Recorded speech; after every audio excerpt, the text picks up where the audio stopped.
Hey everybody, I'm going to try and go through these Dante notes really quickly and cover the rest of this. I'm also going to take a picture and send out the picture, but for those of you who are verbal learners and auditory learners, here's what I'm doing.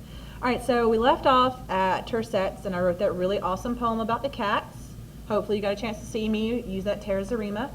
Realize that terzarima in English is very, very difficult to do because our language does not end in vowels quite as often as the Italian language or Spanish language does. If you know Spanish, I encourage you to write in terzarima. So Dante's purpose here, he wants to surpass the classic epic. He really wants to take those classic Greek works like the Odyssey and the Aeneid, and he wants to use them to make a Christian epic so that he can prove superiority. Like those pagan Greeks didn't know anything. Yeah, they produced great stuff, but the Christian community can produce something that's much better than that and that's more intense and better all around. And he kind of did that because Dante's Inferno is, of course, incredibly famous. The next is to write a theodicy. That DIC is a word part, so you should be able to figure out what that means. This is a justification of God's ways to man. That sounds very familiar, those of you who read that Paradise Lost section. He wants to also bring the Catholic Church and the Roman Empire together in a more cohesive way, because right now you have a Pope who's fighting for power, and you have a Roman Emperor who's fighting for power, and he wants to bring these two groups together. He also wants to describe how the world works according to him. Remember, this is all Dante's point of view. He wants to lecture Florence, his hometown, on its corruption. So in that situation, a lot of his people and his neighbors and stuff are actually going to show up in hell. It's kind of awkward. He wants to provide a guidebook for being saved. Like, he wants to show people how it's done. Like, recognition of their sins is one of the important parts. That's why he goes through hell. The Inferno does do this thing where he is learning through fear. He wants to scare people. He wants to show them the worst possible thing that could happen so that they don't do that. If you go down to the inner workings of the story, this is an allegory, and an allegory is a form of symbolic expression. That means it's going to have a secret inner meaning. It's going to be very basic on one level and very deep and intense on the other. This is a very common thing that happens in the Middle Ages, and Dante himself in the story will even say that he's using allegories. He will refer to the allegory of his choice several times. So your example here is at the very beginning in the section you should be reading this weekend, hint, hint. Dante is wandering in the woods in the midpoint of his life. So on a basic level, he is lost in the woods. But on an allegorical level, he is actually lost in life. Sorry, I got interrupted by the intercom. But okay, so in an allegorical level, he's actually lost in life. Like, he is having a crisis of faith. He doesn't know how to reach salvation. He is 35, I'm sorry. He's 35 at this point in his life. So he is halfway through his life. 35 is midlife in the Bible. All right, so I'm going to flip this over really quickly. Okay, so let's look up here at the top. All right, another example of his allegory is that in that section you should be reading this weekend, he is physically stopped by reaching the Mount of Joy, which is, I guess, heaven or salvation, by a leopard, a wolf, and a lion, and these are allegorical beasts. They're actual horrible beasts that bite and snap, but they also represent Dante's actual sins. The leopard represents malice, the wolf represents lack of control. You may see it referenced as incontinence. That does not mean you have a bladder problem, it means you don't have any control. And the lion is violence.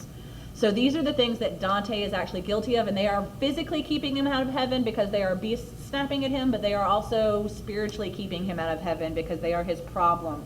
There's the scripture that backs up that interpretation. So there are other examples of his allegory, and they are here, and I suggest that you don't ever just take anything on face value. There's always a reason he's using it. Every single thing Dante does, he does for a very particular reason. Medusa is going to show up in hell, and she's turning people into stone because it's going to symbolize that they are stuck in their sin, that they cannot change. In one of the levels of sin, hypocrites must wear cloaks that are made out of metal that's beautiful and shining on the outside, but it's dull and gray and heavy on the inside. And these represent the fact that they tell lies that sound nice, but on the inside they're ugly and hollow, and now these cloaks have become a physical burden. Every element is this theme. Every element is allegorical in some way. You're going to see the allegory most common in how the sins are actually punished. A guy guilty of hypocrisy has to carry this heavy, ugly burden around. And the punishment is always going to match the sin. And we call that contrapasso. What goes around comes around. Like what you have created, you are now going to suffer. The violent are in a violent situation. They're always being torn apart or beaten or hurt. Liars are dealt with in the same particular way. Allegories always have two levels, your basic literal level and your figurative metaphorical one. Just to take the Divine Comedy, the Inferno, the Divine Comedy is Dante's adventures in hell, purgatory, and heaven, and that makes a really good story. That's just literally what happens. He's going through hell, purgatory, and heaven. On a more basic level, your level 2 here, it is actually an allegory for the human soul, the issues that you have to go with as a person to reach some kind of salvation or truth. I put truth down here, but truth can go up here as well. So if you're not a religious person, you still go through the same kind of struggle, knowing what is true and what is not true, finding your own moral compass. There's some examples here, and I'm not going to go through those because you are perfectly capable of reading. Know that if you're going to be an English major, you will at some point in time read Pilgrim's Progress. I'm sorry.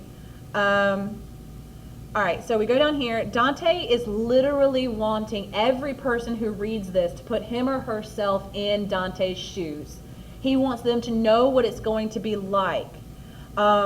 Because according to the Christian doctrine and the faith, everybody has known sin and everybody is wandering lost in a dark wood. If you're religious or not, you have probably at some point in your life felt that you were lost in a dark wood. So Dante's got your back here. He wants to explain to you how you find the light. The light can be a religious meaning for you, or the light can just be understanding and happiness. But he's going to teach you how to reach the light.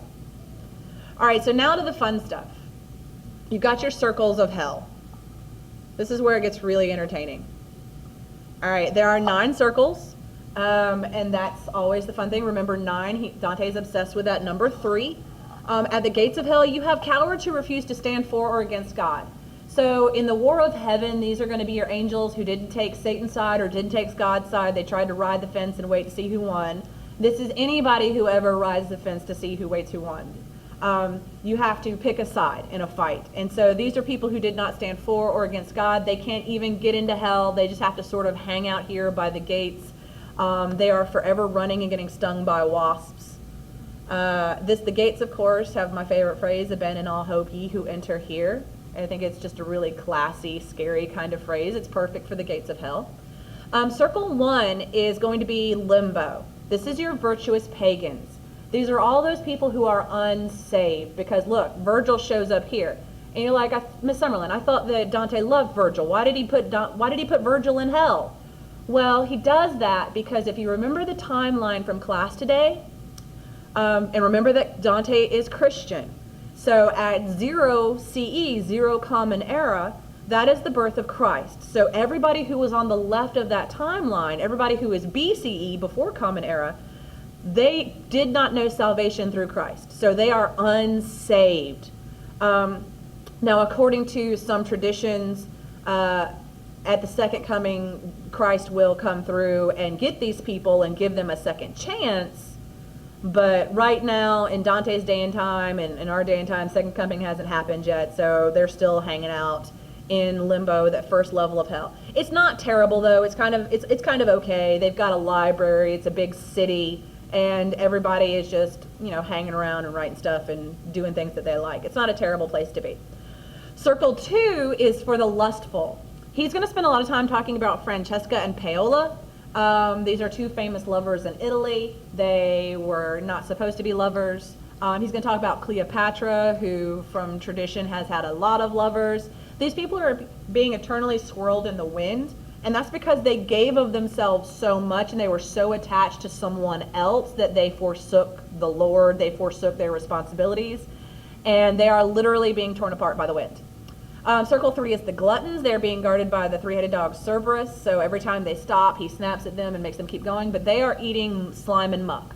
I think this is kind of obvious because gluttons are those people who just take and take and take and take and take. They don't ever share with the poor like you're supposed to.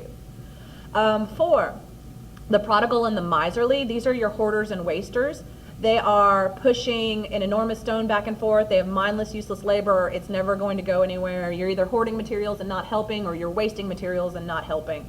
Circle 5 is the wrathful and the sullen.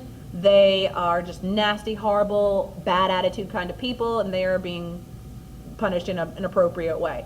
The heretics, these are your unbelievers. These are people who don't believe in the Christian faith. According to Dante, remember this is all according to Dante, they are left in their tombs. And his sort of idea here is that, well, if they don't want to believe in the second coming, then they can stay in their tombs for all time. It's kind of sassy.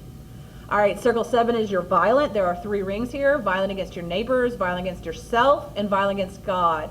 And there's different things that are happening for different people, like souls that have committed suicide become suffering trees because they have damaged the body that God gave them, so they don't get one in hell. Again, it's that contrapasso. The punishment fits the crime.